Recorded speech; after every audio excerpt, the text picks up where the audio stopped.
la politique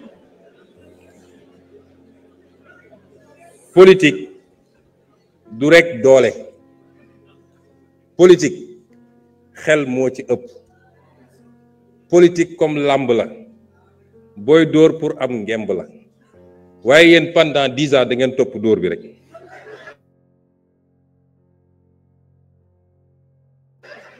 ànd ceeg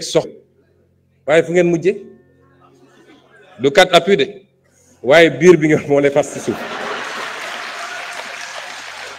Donc il faut apprendre de vos erreurs.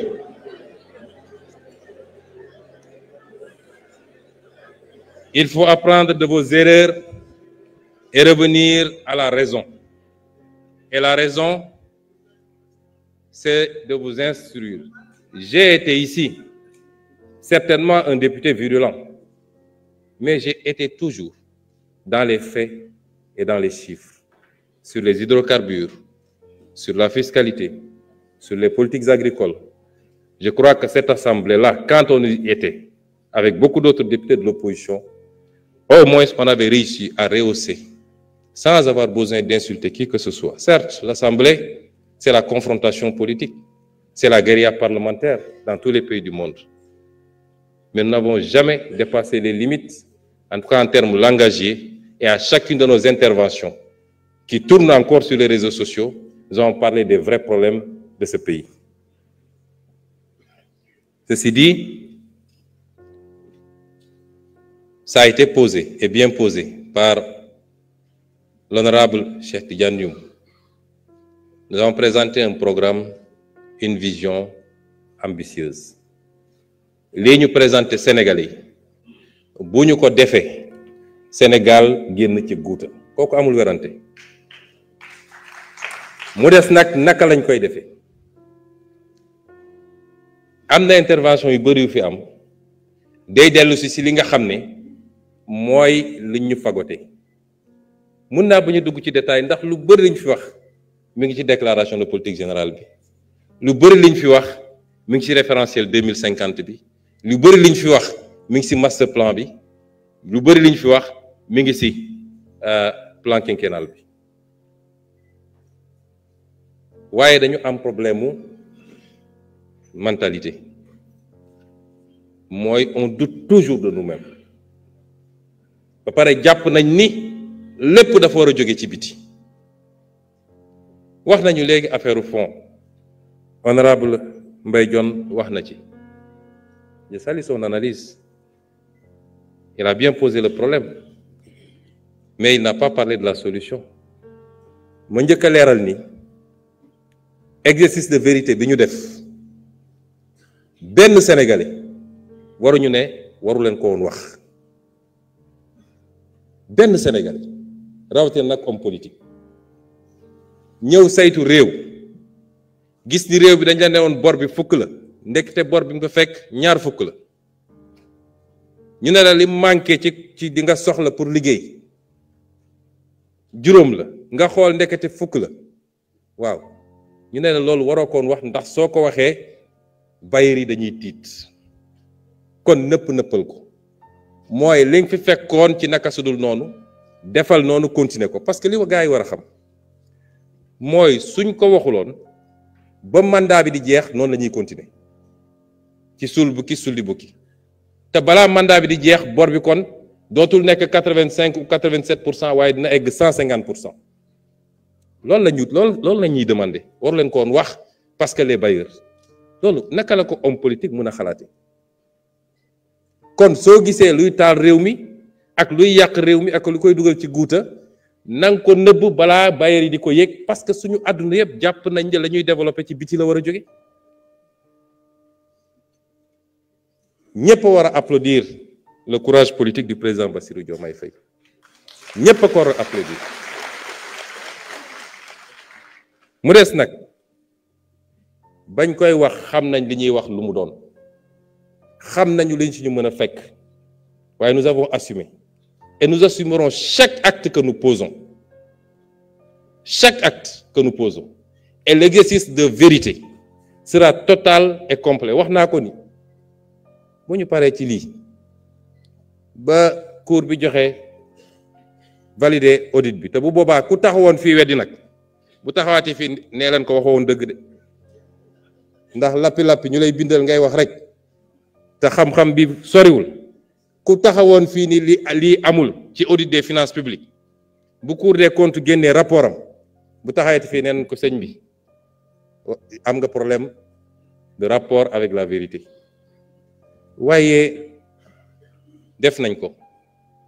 jël nañ suñu responsabilité en connaissance de cause bañ koy def xam nañ ni mën na jur lii mu jur lan la jur contrairement à ce que les gens disent bailleurs yi dawuñu de revue bi waroon am juillet ministre des finances ngi nii toog du ma weddi ñun ñoo ne le fond du ñu ñëw ci revue bi parce que ñi ngi terminer audit bi te li ñu commencé gis baaxut bugguñoo ñëw jël ay engagement yoo xam ne daf ñuy rattraper parce que bu ñu ko defoon rek suñu responsabilité foofu lay commencer ci situation bi ñu fi fekk te bu boobaa waxuma la misreporting bi nga xam ne moom la ñuy def ci situation yi waaye defe naa lu raw de misreporting parce que fi mu toll nii même suñu amee misreporting dañ koy am ci anam gi gën a nooy parce que bailleurs yi dañu dugal intégrer la bonne foi et l'exercice de vérité mais suñu posé woon acte ba noppi ndax su doon déficit bi ak dette bi rek waaye nañu wax surfinancement bi plus de 600 milliards ngeen ne ko tooñ ñu jëloon xaalis bi ne lii waruñoo leb at bii li ñu war a leb jeex na waaye waxtaan ak partenaires yi ñu nangul ñu ubbil ñu dara pour ñu mun a leb loo xam ne dañ koy téye comme 2024 année électorale la woon début d'année bi naroon métti bayri nañu d'accord nañu ngeen lever 600 milliards mais na ngeen ko teg bu leen ko laal defe naa ñoom dañoo xamoon woon gars yi ñooy ñan ñu ne ñu jël xaalis bi ne ko mbërët toog jàpp seen ñàmbu ñu ngi nii ñooy taxaw fii tey naan dañuy lire ay discours ñoom ñoo plongé le pays dans cette situation-là l'ensemble de ces situations lañ fi fekk avoir le courage de le dire def nañu ay réunion bi ñu pare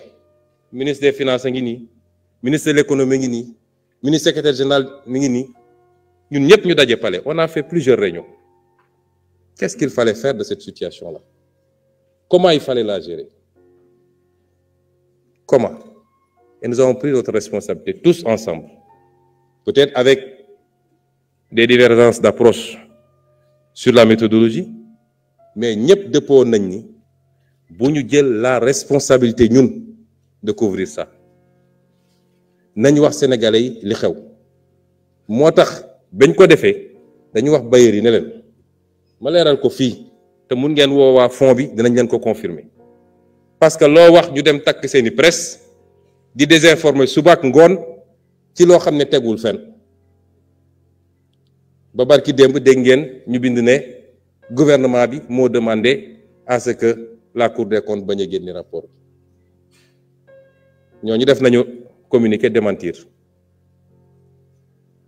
ñu ne fond bi du ñu ñëw ci rendez-vous juillet bi donte soxla nañu décaissement bi mais duñ jël décaissement ci conditions yi kon loolu ñun ñoo jël suñu responsabilité ma gaaral leen ni benn bailleur dawul Sénégal benn li fond bi wax li Banque mondiale wax mooy ñi ngi xaar ba Cour des comptes génne rapport am rapport ba waroon na génn semaine bële kon Cour des comptes dafa am tuuti retard dafa am retard mais normalement ñetti weer yi ñu ko mayoon jeex na le 12 wala le 18 benn ci ñaar yooyu kon rapport bi tey waroon na génn ñun ñoo gën a yàkkamti rapport bi ñun waaye damay rafetlu taxawaay Cour des comptes ndax xam naa ni liggéey bu mucc ayib la ñuy def bëri na fii samay ministre wala ay directeurs généraux yoo xam ne Cour des comptes bind na leen pour laaj leen des précisions ci tel ou tel aspect ça veut dire que dañoo bëgg a def travail bu pointu kon bailleurs yi dañu ne bu ñu toogee ba Cour des comptes génne rapport am bu boobaa dinañu dellu si waxtaan ak yéen imma ngeen continuer programme bi fi newoon wala su ngeen bëggee ngeen renégocier programme bu bees loolu mooy li ñu waxanteeg bailleurs yi kon aucun bailleur n'a fui et puis ñun amuñu problème de levée de fonds. Au contraire, le ministre mi ngi nii bés bu nekk bu ñu nee dañuy lever bu ñu nee 150 milliards la ñu soxla dinañ ñu andil 250 milliards ñun amuñu problème boobu de. La signature du Sénégal, même si elle a été légèrement dégradée, parce que li ñu fi def ñoom te ñun ñu révélé ko moo tax, mais la signature est restée intacte. ñun ñoo bëgg a dem vers une politique d'endettement prudent. Actuellement jafe-jafe yi ñu fi fekk moo tax sax ñuy leb ni ñuy lebe mais bu ñu dépassé phase bi te li ma fi présenté ci ni ñuy utiliser les différents leviers pour le financement, vous verrez que cette politique d'endettement-là va changer radicalement. Mais ça, il y a ministre des Finances levé na temps sur le marché de l'UEMOA, wala levé na temps sur le marché international. Waaw, ñu ngay lebati. Déedéet. Programme dañ koy gérer petit à petit. On vous a dit voilà la politique d'endettement bu ñu bëgg a def. Mais politique boobu mënoo ñëw tey appliquer ko tey fekk ñu gas fi kan boo xam ne gas fi kamb goo xam ne kenn xamul nu mu toll. Donc on va y aller méthodiquement. Mais à terme, et je vous l'ai dit, li ñu war a njëkk a dajale moo tax ma ne problème bi gëm suñu bopp lay commencer. Ban réew la FMI ak Banque mondiale développé ci àdduna? Ban réew moo dajale son capital primitif su dee mën naa ko woowee noonu sur la base du FMI, de la Banque mondiale ou je ne sais qui? Chine da koo def, Turquie da koo def, France da koo def, keneen ak keneen. Ñun ñu bëgg ñu enfermer ci logique boobu ñu gëm ko. moo tax liy dellu day dellu ci citoyen bi kenn ku ne ci ñun gëm suñu bopp ñëpp dañuy wax souveraineté mais souveraineté ça a un prix. Souveraineté du toog sa kër rek naan souveraineté. Souveraineté mooy li ñeneen ñi def ba am seen souveraineté. Parce que la première souveraineté mooy la souveraineté budgétaire et financière mooy nga am capacité loo bëgg a def nga def ko. Souveraineté ci xaalis tekkiwul ni dootoo leb waaye niñ ko waxee ci suñu document bi mooy ay fonds monétaires ak yu demee noonu ça doit être des prêteurs en dernier ressort. La souveraineté budgétaire financière mooy saa yoo bëggee lever sur le marché nga mën a lever dans les meilleures conditions parce que sa signature baax na parce que crédible nga loolu mooy souveraineté ci wàll wi ci loolu la ñuy liggéey. kon la lay may loolu mooy li ngay liggéey fii ci biir réew mi. yàgg naa wax ku seet lire sama téere bi ma bind 2018 solution pour un Sénégal dem leen lire ko li ma waxoon ci naka la ñuy def ba dajale koom-koom ci réew mi ba dajale li nga xam ne fiscalité bi man loolu laa liggéey ay at man xam naa ni bu doon suñu potentiel 4 la benn bi la ñu exploité gu fiscalité bi dafa laaj nag ay réformes courageuses mais après dafa laaj ñu allier ñaar consentement à l'impôt ak consentement de l'impôt bokkul. Consentement de l'impôt mooy fii Assemblée nationale dañ leen di andil loi de finances ngeen voté vous avez consenti l'impôt mais le consentement à l'impôt mooy sentiment bi citoyen bi ne di am ne man damaa war a fay sama l'impôt parce que mooy tax ñu defar tali yi mooy tax ñu defar courant bi mooy tax ñu defar lii mooy tax ñu defar lii. loolu ci communication la restaurer la culture lan moo tax citoyen bañ a fay impôt te bu ko daayiraam laajee mu jox ko bu ko village am jox laajee mu jox ko bu ko ASM jox laajee mu jox ko parce que dafa gëm ni xaalis bi muy dugal ci impôt bi politiciens yi ñoo koy séddoo waaye delluwul ci réew mi bis bu demee ba xam ni dërëm bu mu dugal day dellu ci réew mi te ku fi laal xaalisu réew mi ñu jaar fi ñu war a jaar ak yow citoyen bi dina joxe l'impôt ci kaw nag ñu am une politique fiscale bu méngoog capacité citoyen parce que léegi monsieur Dione dafa wax ni woy les leviers innovants yi ñu bëgg a utiliser les Sénégalais n'en ont pas les moyens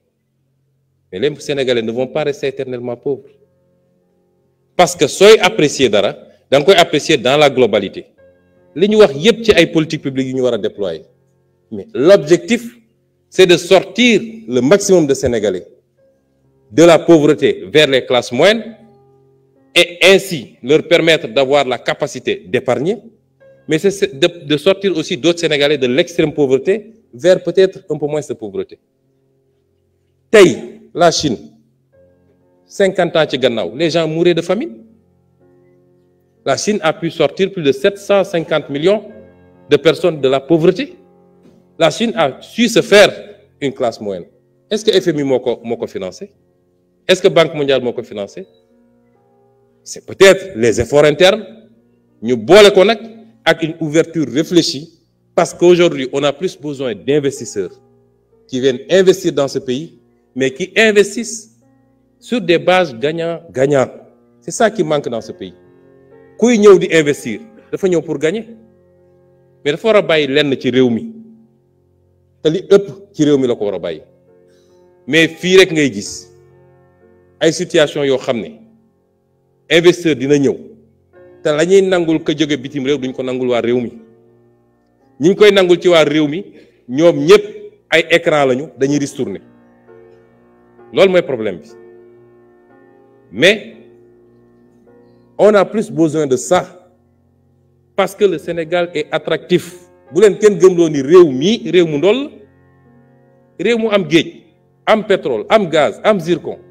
am suuf su naat ñu war cee béy, am une jeunesse qui veut travailler, soo ko former encadrer ko. Mais réew moomu kan lañu mën a gëmloo ni réew mi dafa pauvre? Ban richesse de France am te amuñu ko? France de amul gaz, amul pétrole, te pourtant benn ci 5 majors yi en matière de pétrole français la. Mbokk yi, mbir mi ci gëm sa bopp la. D'abord, il faut ñu génn ci mentalité complexe bi. Loo wax ñu ne tubaab yi nii wala naar yi nële wala chinois yi nii, gis nga ñooñu da ngay gëm sa bopp def li nga war a def ñu gaaw ñëwal la bu baax a baax a baax. Et bu ñu xamee ni fii dara new dañuy ñëw jël li ñu soxla rek dem seen yoon. C'est ça qu'il faut commencer dès à présent. Boo ko jëlee suñu ressources naturelles, li tax on a mis en place un comité de relecture qui va enchaîner sur la renégociation. Yàgg nañ koo wax ñu naan mënul ne waaye lu mën a ne la. Dinañu waxtaan nationaliser wuñu waaye ay bon yi nga xam ne signé nañ ko fii jël alal réew mi joxe ko ci anam goo xam ne jaarut yoon wan nañ ko barki démb ci jën gi ndax renouveler wuñu contrat bi ñun ñoo jël responsabilité boobu. Ba pare madame le ministre publier la liste des navires yi nga xam ne am nañu droit napp fii Sénégal. Noonu lañ koy defee dans tous les segments et dans tous les secteurs. bi ñu xoolee li fi nekk waxoon naa ko sama livre 2016 man je n'ai pas à rougir parce que au moins li may xalaat baax na baaxul je suis l'un des rares hommes politiques boo xam ne yàgg naa bind ne lii mooy sama gis-gis ci réew mi te kenn weddiwu ko waxoon naa fii ni conditions yi ñu joxee suñu gaz jox ko Frank Timis mu jaare ko jox ko Cosmos mu jaare ko jox ko BP méngoowul woon ak suñu code te ba tey maa ngi koy wax te liñ ci war a def nañ ko def ak yeneen yoo xam ne lu am la loo xam ne du lu ñuy sikk sàkk. xam nga dafa am liggéey yoo xam ne boo koy def da nga koy def ci tey ak dal waaye lii ñuy liggéey ni bu gaa yi jàpp ni mbir mi déedéet résultat yaa ngi ñëw mais su yemoon ci loolu rek nga jël suñu ressource naturelle fii wax nañ fi affaire énergie dama wax ni munoo développer am réew soo réglé wul problème énergie bi munoo jaay courant à 110 francs le kilowatt-heure jàpp ni mën nga industrialiser réew moom mën nga def mbay mënul am alors que pays asiatiques yi ñu ngi à moins de 40 francs ak yu demee noonu bi ñu ñëwee lan lañ fi fekk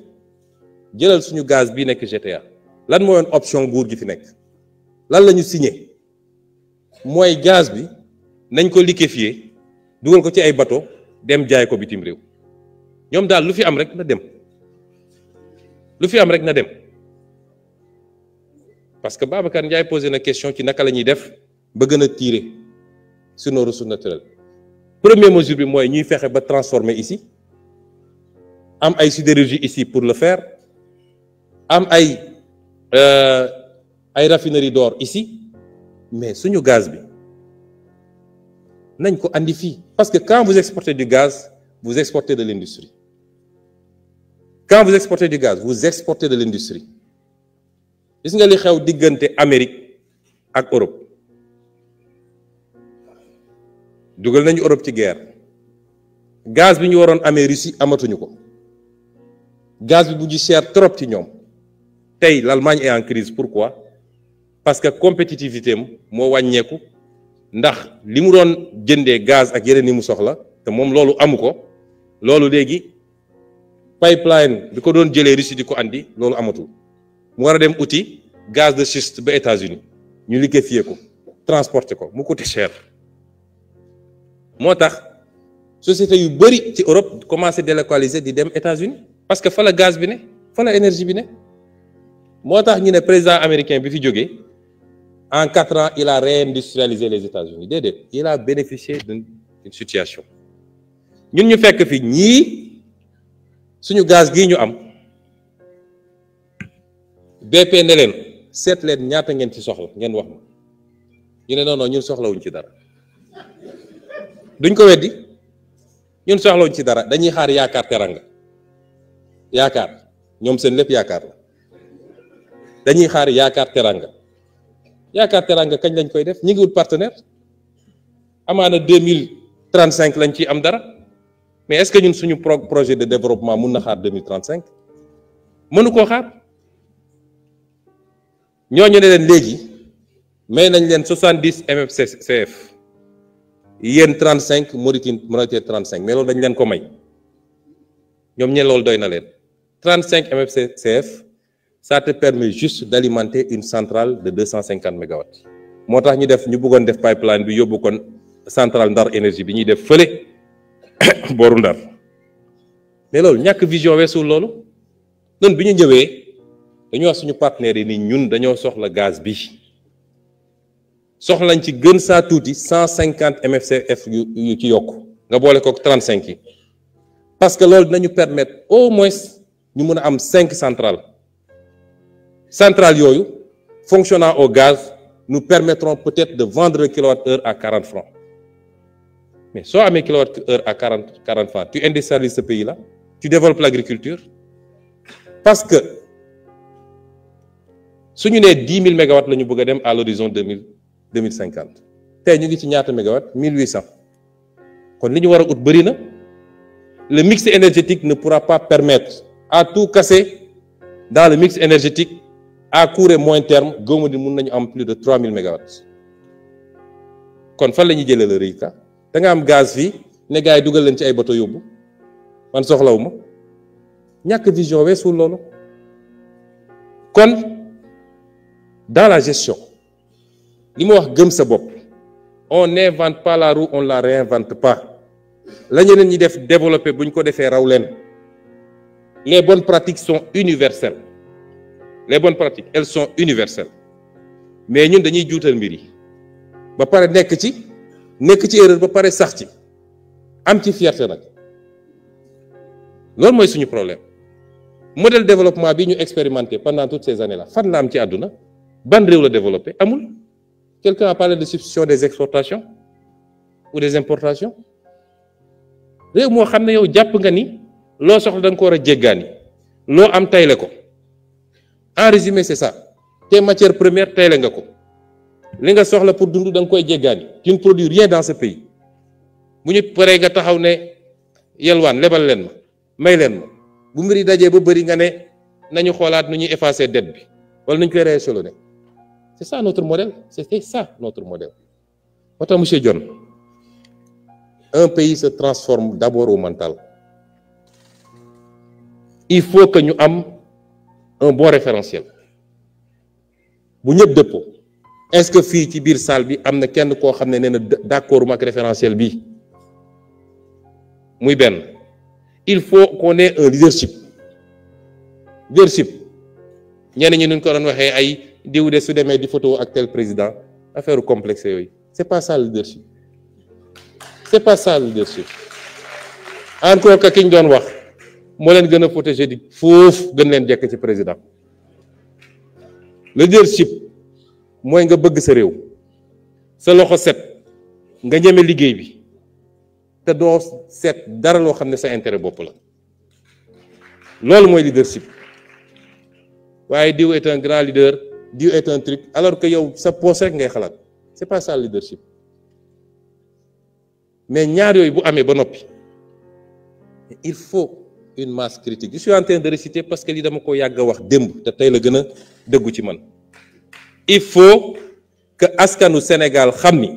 président Bassirou Diomaye du moom mooy développer Sénégal, Ousmane Sonko du mooy développer Sénégal. bu dee gis-gis bi leer na leader yi ñu yaakaaroon ne am na fi mais askan wi dafa war a def bloc ça c'est pas de la politique de li defar réew mi élection bu jotee kenn ku ne xoolaat bu muy demee toj bopp jona xam waaye tollaguñu foofu. Est-ce que askan wi d'accord nañ ni programme bi baax na? Est-ce que d'accord nañ ni leader yi ñu soxla woon am nañ ko? Est-ce que acte yi ñu posé gum bi ñu commencé ba léegi dëppoo nag li askan wi doon xaar ci réew mi? mais loolu bu amee askan wi moo war a jël mbir mi nag ndax président Diomaye gën saa gudd ñaari mandat lay def, gën saa gàtt benn. Sénégal est-ce que day yem ci 5 ans wala 10 ans? kon référentiel bi ñu def référentielu askan wi la, askan wi moo ko war a téel boppam. dañuy wax ni dafa am réew yoo xam tey boo fa demee